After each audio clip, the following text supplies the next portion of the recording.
Les frontières sont des espaces géographiques multiformes. On les retrouve évidemment partout dans la planète. Le principe d'une frontière, c'est une limite, une séparation politique et géographique entre deux États, c'est-à-dire entre deux entités souveraines reconnues à l'international. On estime par le biais de l'ONU, l'Organisation des Nations Unies, qu'il existe 193 États reconnus pleinement. On a d'autres États qui ne sont pas reconnus, ou en tout cas dont leurs limites, leurs frontières ou leur existence sont contestées par d'autres pays. C'est le cas par exemple de Taïwan, ici, dont l'existence est contestée par la Chine. La Chine, depuis l'imposition de Mao en 1949, estime que Taïwan est une de ses provinces et elle doit la récupérer. Voilà, ce sont des exemples d'États contestés. Il y a des États qui se sont aussi autoproclamés. On a des éléments d'indépendance, notamment dans cette région du Caucase, entre la mer Noire et la mer Caspienne, la partie notamment donc ici en Géorgie, comme l'Ossétie, O2S et TIE, où certains États ou certaines régions se proclament indépendantes et de fait existent de manière autonome, mais ne sont pas reconnus à l'international. Donc l'ONU estime 193 États reconnus dans leurs limites. Il y a des États observateurs comme le Vatican, au niveau de Rome, le Vatican ici, et d'autres, la Palestine, qui sont reconnus dans le terme d'existence future, mais contestés par exemple par Israël. Ce document est interactif. Ce document vous permet de naviguer et donc en cliquant sur les différentes photos qui correspondent à différents types d'espaces frontaliers. Ce sont des choix, tout n'est pas là. On a évidemment des centaines de milliers de kilomètres de frontières à travers la planète. Ce que l'on voit ici en grisé, ce que j'ai appelé dans la légende des dyades, des frontières entre États. Dyade, c'est un élément qui sépare ou qui regroupe deux États. Donc à chaque fois que vous avez une frontière, par exemple ici, où là, vous avez donc cette frontière-là correspond à la fois à la ligne frontière, mais il y a un côté en Russie et l'autre côté en Mongolie. Donc c'est important à chaque fois de voir la dualité. Ce terme de dyade vient notamment donc d'un géographe diplomate spécialiste des frontières, c'est Michel Fouché, Fouché. Alors il a l'avantage d'être un ancien diplomate qui a travaillé notamment dans les régions ici, donc des pays baltes, et qui a vraiment une vision politique, une vision concrète du terrain, et qui est un des spécialistes de la question des frontières en France, en tout cas, est reconnu à l'international. Cette carte donc est interactive, vous pourrez aussi accéder à un manuel. Alors le choix, c'est Manuel Belin, première AGGSP. Le choix, il n'est en rien commercial, simplement que ce manuel interactif permet de feuilleter sans compte particulier les pages, et il n'y a pas forcément marqué spécimen ou filigrane par-dessus, donc la netteté des documents est quand même intéressante. La légende à compléter pour ce fond de carte. Les frontières fermées surveillées, murs et grillages. Les frontières fermées surveillées mais en discontinu, des espaces qui ne peuvent pas être surveillés totalement parce qu'ils correspondent à des milliers de kilomètres de frontières. Des frontières militarisées, donc surveillées avec des soldats en poste en continu, avec un vrai risque de conflit à la frontière. Des frontières totalement ouvertes, c'est-à-dire qu'on passe tous les jours sans difficulté. Et l'espace Schengen, qui correspond à un espace de frontières ouvertes, mais en même temps ses limites extérieures de l'Union européenne sont des espaces fermés. Donc il y a vraiment une dualité dans les frontières, donc plusieurs formes et plusieurs fonctions. La frontière est une séparation, elle peut être vue comme une coupure, mais aussi comme une ouverture, ce qu'on appelle les coutures. Les frontières coutures, c'est des frontières qui relient tout simplement deux États, comme ici entre la plus longue terrestre au monde, plus de 3000 km entre donc États-Unis et Canada. Donc on a vraiment donc frontière couture qui relie les États, c'est pas une séparation nette et à certains moments selon les contextes. Donc les frontières en termes d'ouverture et de fermeture sont amenées à évoluer dans le temps selon les contextes géopolitiques, militaires, sanitaires comme avec la crise du Covid. Certaines frontières naturellement entre guillemets ouvertes peuvent se fermer et après se réouvrir après. Donc on a plusieurs situations. Ce qu'on appelle les frontières naturelles, donc vous mettez naturel entre guillemets, ça n'existe pas. La frontière est une construction politique, une construction des hommes, une volonté des États de délimiter leur territoire de souveraineté. Donc ça c'est très important, c'est l'exercice de la limite de la souveraineté d'un État, d'un gouvernement sur un territoire. Donc ces limites dites naturelles peuvent servir d'éléments de bornage, comme on verra à certains éléments, notamment ici en Amérique du Sud, comme en France, où on s'appuie notamment sur le Rhin, qui sert entre guillemets de frontière naturelle entre la France et l'Allemagne, pareil pour les Pyrénées avec l'Espagne et pareil pour les Alpes. Ce sont simplement des éléments sur lesquels les hommes se sont appuyés sur certaines parties du tracé pour vraiment délimiter, en tout cas matérialiser d'une certaine manière la frontière.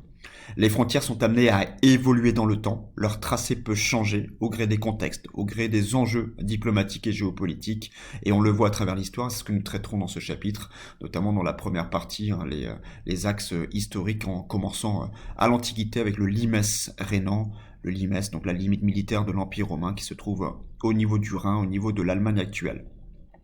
Voilà, donc ça, différentes formes, donc à retenir différentes formes de frontières. Elles peuvent être plus ou moins matérialisées. Il y a certains espaces où on les voit très bien comme des espaces vraiment grillagés, voire des murs, des postes frontières, des postes barrières ici avec des péages, comme sur les autoroutes, ou tout simplement des bornes, on va y revenir progressivement, ou des lignes marquées au sol, ou des éléments donc de marqueurs naturels qu'on va retrouver. Ces frontières sont à la fois ouvertes et fermées, et le tracé et la fonction même de la frontière peut évoluer dans le temps au gré des contextes. Et ça reste une construction humaine, une construction politique, une volonté de borner, de délimiter la souveraineté d'un État. Alors, sur cette carte, vous allez pouvoir localiser les espaces ici maritimes, océan, la mer Méditerranée, mer Rouge, mer Noire, mer Caspienne, mer Baltique, mer de Bering, mer de Chine, golfe du Mexique et golfe Persique pour avoir des repères géographiques, renforcer ce que l'on travaille depuis le début de l'année. Ce fond de carte, c'est un fond de carte issu de l'éducation nationale, a l'avantage de marquer vraiment la limite des terres et des mers, et les espaces maritimes sont un peu grisés. Ça dépend évidemment de la qualité des photocopies. Vous allez pouvoir localiser par un numéro ou une flèche les différentes photos, donc qui correspondent à différents territoires et limites des frontières entre ces États, à différents territoires du monde tout simplement. Alors j'ai choisi, c'est un choix évidemment restreint et tout n'est pas là, mais qui est assez emblématique des différentes formes de frontières que l'on peut trouver. Alors commençons par ici. Là vous avez donc la frontière États-Unis-Russie au niveau de la mer et du détroit de Bering. Vous avez ici donc le détroit de Bering, c'est le détroit maritime qui sert de séparation entre l'Asie et l'Amérique, entre la Russie et l'Alaska, donc un des États des États-Unis. Ce passage maritime, quand on est en mer, on peut le repérer, tout simplement, on a un repère dans l'espace maritime glacé en grande partie dans l'année. C'est la véritable frontière, donc entre guillemets, un espace dit naturel, Diomède, donc des rochers, donc des blocs ici, donc le Big Diomède et le Little Diomède, que l'on voit ici et qu'on représente voilà, en vue aérienne, sont des points de repère pour la navigation, et on sait que selon d'où l'on provient, on se trouve dans les eaux maritimes russes ou dans les eaux maritimes états-uniennes. Voilà, vous les avez ici à différentes échelles, c'est le point Diomède, donc un des éléments intéressants à retenir. Autre exemple de frontière totalement ouverte, mais qui peut évoluer dans le temps, alors c'est un des cas frontières assez particulier dans le monde. C'est sans doute la frontière la plus complexe qui existe en termes de tracé de délimitation. C'est deux villes, Bar-le-Duc qui se trouve en Belgique et Bâle-Nassau qui se trouve aux Pays-Bas. Donc en Europe, on est dans l'espace Schengen, dans l'espace européen, mais on a une délimitation, un morcellement, un puzzle territorial au niveau des villes et donc des États qu'on représente ici par une carte. Là, dans la ville, vous êtes dans la ville de Bar-le-Duc, donc belge. Vous avez un autre quartier qui reste de Bar-le-Duc belge, et donc quand vous êtes ici, quand vous voulez vous rendre là, vous devez traverser et arriver dans la ville de Bâle-Nassau qui est aux Pays-Bas.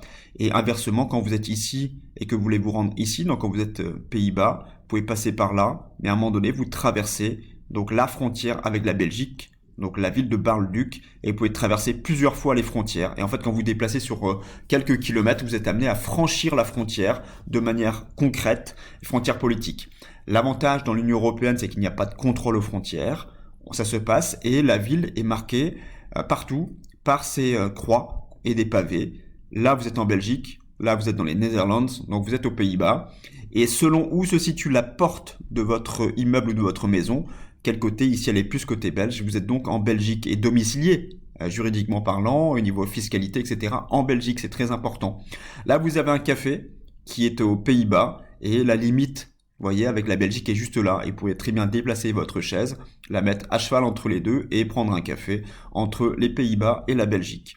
Vous voyez, on a différents éléments et on voit aussi sur les routes, il n'y a pas les mêmes politiques donc de gestion municipale de la voirie. Là, vous arrivez aux Netherlands, donc vous avez en fait ici donc plusieurs éléments et on voit les différences de route parce que tout simplement les limites municipales s'arrêtent là et puis ils n'ont pas forcément la coordination et le choix donc d'entretenir les routes de la même manière. Ça paraît anecdotique, ça peut paraître assez drôle, mais dans la période Covid que l'on a vécue, ça a été compliqué. C'est-à-dire qu'il y avait des restrictions, des fermetures de frontières, les cafés, bars, restaurants étaient fermés et vous ne pouviez plus circuler librement. Et donc ça a posé un vrai souci. Et quand on a réouvert progressivement les bars et restaurants d'un côté, notamment aux Pays-Bas, la Belgique a mis du temps à réouvrir. Et on avait certains Néerlandais qui pouvaient prendre un café là, et les Belges ne pouvaient pas, n'avaient pas droit. Seuls ceux qui allaient aux Pays-Bas pour le travail, pour des raisons professionnelles, pouvaient passer, mais pas pour les loisirs, parce qu'il y avait le confinement, ce que l'on a vécu. Et donc c'est assez particulier. Donc ce que j'expliquais en introduction, dans le contexte sanitaire, on peut avoir une fermeture. Alors c'est virtuel parce qu'il n'y a pas des postes frontières, il n'y a pas une fermeture de barrières, il n'y a pas des douaniers à surveiller, mais c'est une réalité juridique qui existe selon les contextes. Donc vous voyez, ça peut donner à certains moments des situations assez particulières. Autre exemple de frontière qui s'appuie sur des éléments dits naturels dans des grands espaces, la frontière entre la Norvège et la Suède. Donc dans la partie nord, plus on s'approche et quand on dépasse le cercle glacial arctique, on arrive dans des vastes espaces qui sont très peu urbanisés et très faiblement densément peuplés. Et donc on a, historiquement parlant, borné avec des stèles, avec des blocs de pierre qu'on retrouve ici, borné les frontières depuis des siècles. C'est des pratiques très anciennes pour matérialiser les limites d'un territoire au niveau juridique, au niveau pouvoir, souveraineté. Et dans les grands espaces de forêt, on trace simplement des chemins forestiers que l'on voit ici avec une motoneige. Et quand vous arrivez d'un côté, donc là vous arrivez, vous êtes en Norvège, vous arrivez, si vous jamais vous baladez en forêt, vous chassez, etc., vous arrivez sur ces grands espaces, vous regardez à droite et à gauche, vous savez que vous êtes sur la ligne frontière. Et que vont donc, juridiquement parlant, vous passer dans un autre état, qui est la Suède, ici de ce côté.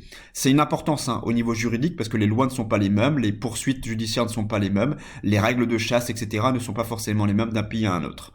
Et quand on arrive plus au sud, dans les zones plus urbanisées, la frontière est souvent matérialisée par des cours d'eau, ça peut être le cas, encore une fois, des frontières naturelles, et on voit d'un côté donc les deux États, et vous voyez donc la limite, les drapeaux, et des personnes qui sont juste côte à côte, à 2 mètres de distance, mais la frontière est représentée ici symboliquement par une ligne blanche, et vous la passez sans aucun problème, donc c'est une frontière totalement ouverte. Autre exemple de frontière ouverte, je vais partir aux États-Unis et au Canada, donc on va être ici, au niveau de la région des Grands Lacs, dans cette partie-là, représentée par une stèle aussi. Une frontière ouverte, traditionnellement parlant. Cette frontière a été bornée au 19e siècle, 20e siècle entre les deux États. Donc on a des milliers de kilomètres de frontières, c'est la frontière la plus longue. Il y a des administrations qui collaborent entre le Canada et les États-Unis pour borner, entretenir les grands chemins forestiers comme ici, pour désherber. Il y a des stèles qui vous montrent dans quel côté vous êtes. Et quand on arrive dans les zones urbanisées au niveau des Grands Lacs et du fleuve Saint-Laurent, donc dans l'est des États-Unis et le sud-est du Canada, qui est la région la plus développée pour le pays, vous avez des villages qui sont à cheval entre les deux. Donc il y a une réserve autochtone d'Agwesasne ici qui est à cheval entre les deux, une réserve naturelle, donc qui est gérée par les deux pays. Et vous avez simplement des villages frontaliers, donc les villages frontières que vous retrouvez ici comme Derby Line, Stansted, Bibby Plain, Rock Island. Ils sont à cheval entre les deux et donc certains côtés sont au Canada, comme ici, la maison est au Canada et le voisin est juridiquement aux États-Unis.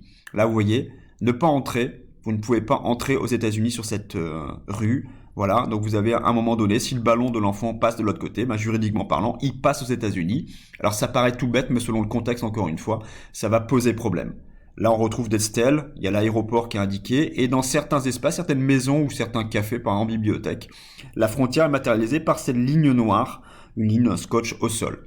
Alors là, ça a des répercussions particulières dans la réalité des habitants, et notamment dans les années 1930, quand c'était la prohibition, donc l'interdiction de la vente d'alcool aux États-Unis, pour des règles particulières, certains mafieux se sont installés au Canada et certaines maisons sont vraiment à cheval, coupées en deux sur la frontière. Donc vous pouvez avoir votre salon qui est aux États-Unis et votre cuisine qui est au Canada. Alors ça peut pas prêter à sourire, mais ça peut avoir des répercussions intéressantes sur le fonctionnement et sur la législation. C'est-à-dire que si vous commettez une faute aux États-Unis, mais que vous êtes domicilié au Canada, les autorités américaines n'ont pas le droit de passer la frontière. Donc ils peuvent éventuellement rentrer dans votre cuisine, dans la première rentrée, si c'est juridiquement aux États-Unis, mais si vous vous réfugiez 2 pas après dans la cuisine, ils n'ont pas le droit d'intervenir. Et certains qui jouaient sur les lois en profitaient tout simplement, notamment lors de la prohibition, pour s'installer d'un côté ou de l'autre de la frontière selon les règles, selon les restrictions de chaque État et domicilier juridiquement parlant leur adresse à ce moment-là pour échapper à la fiscalité ou échapper aux autorités.